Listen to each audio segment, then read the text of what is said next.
Hi friends, welcome to Rani's kitchen. నేను మీ రాణి. ఈరోజు చాలా కమ్మగా హెల్తీగా ఉండే స్వీట్ రెసిపీ చూద్దాం. వీడియోని ఫస్ట్ నుంచి లాస్ట్ వరకు చూడండి, మధ్య మధ్యలో స్కిప్ చేయకుండా చూడండి.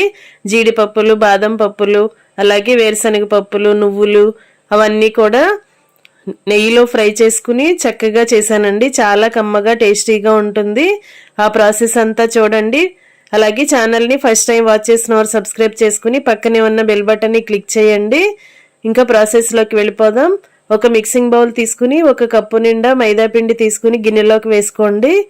దానిలోకి టేస్ట్కి సరిపడా సాల్ట్, 1/2 టీ స్పూన్ వంట సోడా వేసుకోండి. ఇప్పుడు ఒక 2 టేబుల్ స్పూన్లు ఆయిల్ని గిన్నెలో వేసుకుని స్టవ్ మీద పెట్టుకుని బాగా కాగించండి. ఇలా వేడివేడిగా ఉన్న నూనెను పిండిలో వేసుకుని కలుపుకున్నట్లయితే స్నాక్స్ అనేవి చాలా క్రిస్పీగా పొంగుతూ వస్తాయి. వేడిగా ఉన్న ఆయిల్ అంతా కూడా పిండిలో బాగా కలిపి పిండిని రఫ్ చేస్తున్నట్లుగా కలపండి. ఇలా కలిపినట్లయితే ఆయిల్ అంతా పిండికి బాగా పడుతుంది. ఇప్పుడు కొంచెం కొంచెంగా వాటర్ని పోసుకుంటూ పిండిని చపాతీ ముద్దలాగా రెడీ చేయండి.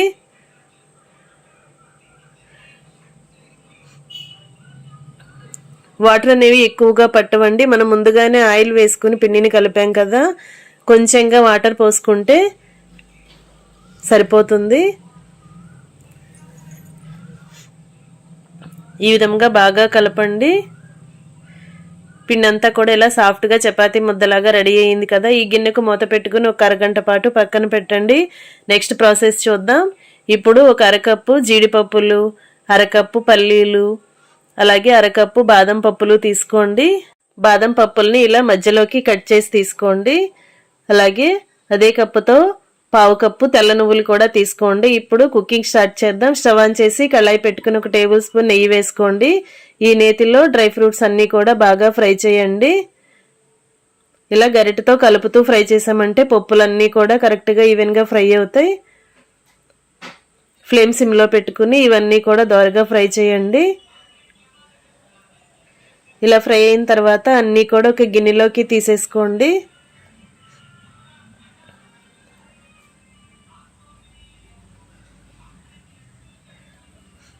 ఇప్పుడు అదే గిన్నెలోకి వేరుశనగ పప్పులు కూడా వేసుకుని బాగా ఫ్రై చేయండి.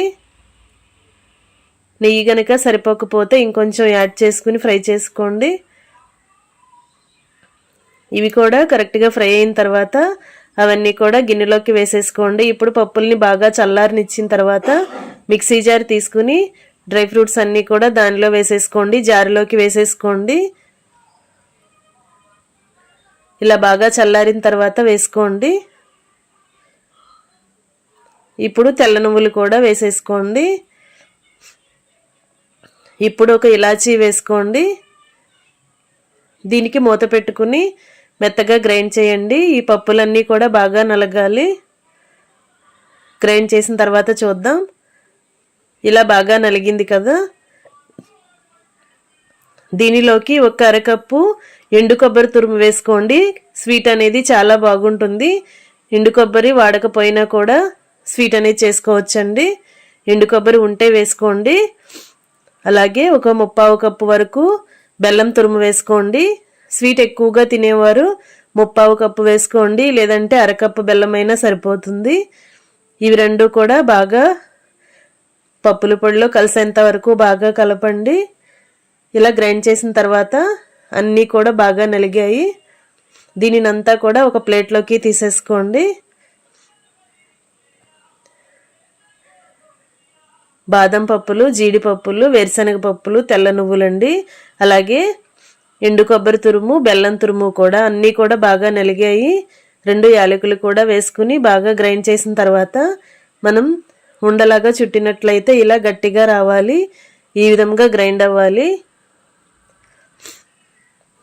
ఈ పౌడర్ అంతా కూడా రెడీ అయింది కదా. దీనిని పక్కన పెట్టుకోండి. ఒకసారి కొంచెంగా టేస్ట్ చూడండి. బెల్లం కానీ మీ టేస్ట్కి తగ్గట్టుగా లేకపోతే మరి కొంచెం బెల్లాన్ని యాడ్ చేసుకుని గ్రైండ్ చేసి తీసుకోండి. ఇప్పుడు ముందుగా పిండిని నానబెట్టుకుని ఉంచుకున్నాం కదా, దానిని ఇలా చిన్న చిన్న ముద్దలుగా సపరేట్ చేయండి.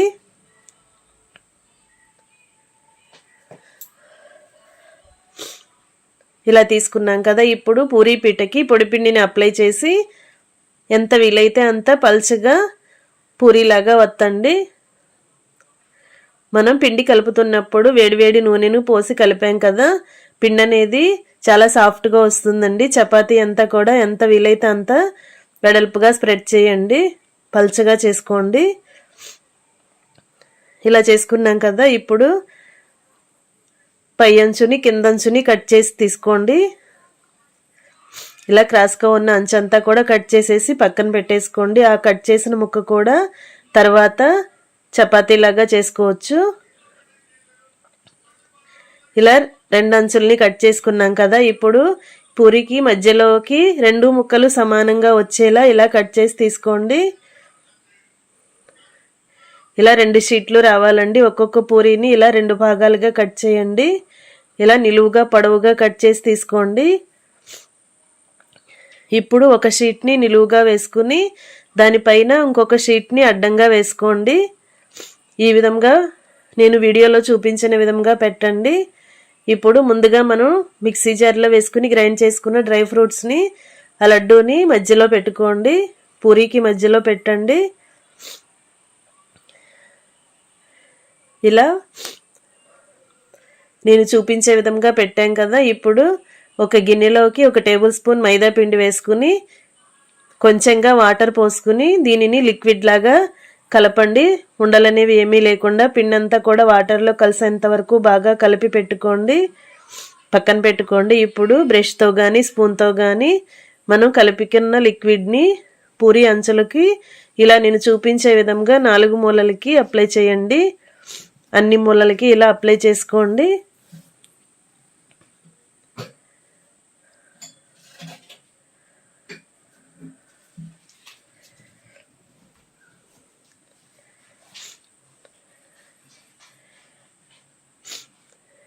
ఇలా 4 వైపులా కూడా కలుపుకున్న పిండిని ఇలా అప్లై చేసుకున్నాం కదా, ఇప్పుడు నేను చూపించే విధంగా అంచుల్ని ఫోల్డ్ చేయండి, మడత పెట్టండి. ఇప్పుడు కింద నుంచి ఈ అంచుని తీసుకుని మనం డ్రై ఫ్రూట్స్ లడ్డు పెట్టాం కదా దానిపైకి అంటించండి. అలాగే పై అంచుని కూడా అలాగే కింద వైపుకి ఫోల్డ్ చేయండి. అదే విధంగా ఈ వైపు ఈ సైడ్స్ ఉన్న అంచుల్ని కూడా లోపల వైపుకు మడత పెట్టండి. ఇలా లోపల లడ్డు అనేది బయటికి ఎక్కడా కూడా ఓపెన్గా కనిపించకుండా ఈ విధంగా ఫోల్డ్ చేసి ఇలా లడ్డు పైన చేత్తో ఒత్తినట్లయితే ఇది కింద వరకు వచ్చి స్నాక్ అనేది రెడీ అవుతుంది.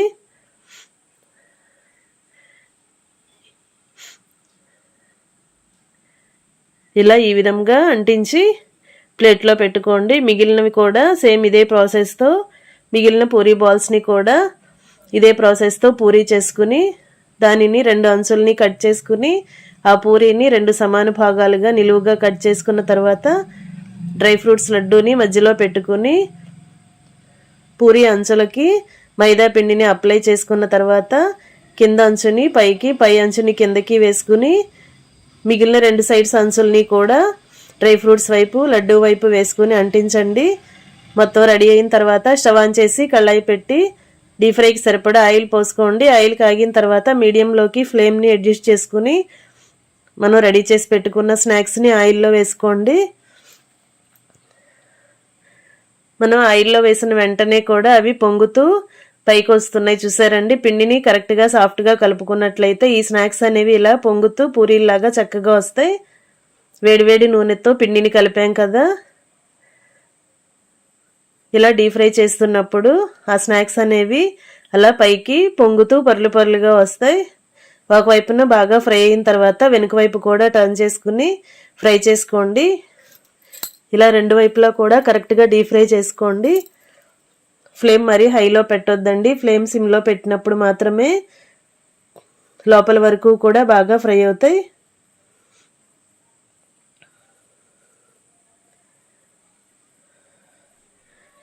ఇలా ఈ విధంగా ఈ కలర్లోకి వచ్చిన తర్వాత ఆయిల్ నుండి తీసేసుకోండి. ఇదే విధంగా మిగిలినవి కూడా సేమ్ ఇదే ప్రాసెస్తో ఆయిల్లో వేసుకొని డీప్ ఫ్రై చేసుకోండి. ఇంకా కరెక్ట్గా ఫ్రై అయిన తర్వాత ఆయిల్ నుండి తీసేసుకుంటున్నాం కదా, ఇంకా రెడీ అయిపోయింది చాలా కమ్మగా టేస్టీగా ఉండే dry fruits sweet recipe. Snacks recipe చాలా చాలా టేస్టీగా ఉంటుంది. అందరూ ఖచ్చితంగా ట్రై చేసి చూడండి. చిన్నపిల్లలు పెద్దవారు అందరూ కూడా హెల్దీగా తినే రెసిపీ, చాలా టేస్టీ రెసిపీ అండి. మీ అందరికీ వీడియో నచ్చినట్లయితే లైక్ చేయండి, ఛానల్ని సబ్స్క్రైబ్ చేసుకుని పక్కనే ఉన్న బెల్ బటన్ని క్లిక్ చేయండి. నేను పెట్టబోయే రెసిపీస్ అన్నీ డైలీ మీ ఫోన్కి నోటిఫికేషన్కి వస్తాయి. ఓపెన్ చేసి చూడండి. మీకు నచ్చిన రెసిపీస్ని కుక్ చేసి ఫ్యామిలీకి సర్వ్ చేయండి. సింపుల్ ప్రాసెస్తో రెసిపీస్ని పోస్ట్ చేస్తాను. మరొక రెసిపీతో మళ్ళీ కలుద్దాం. Thanks for watching. నేను మీ రాణి.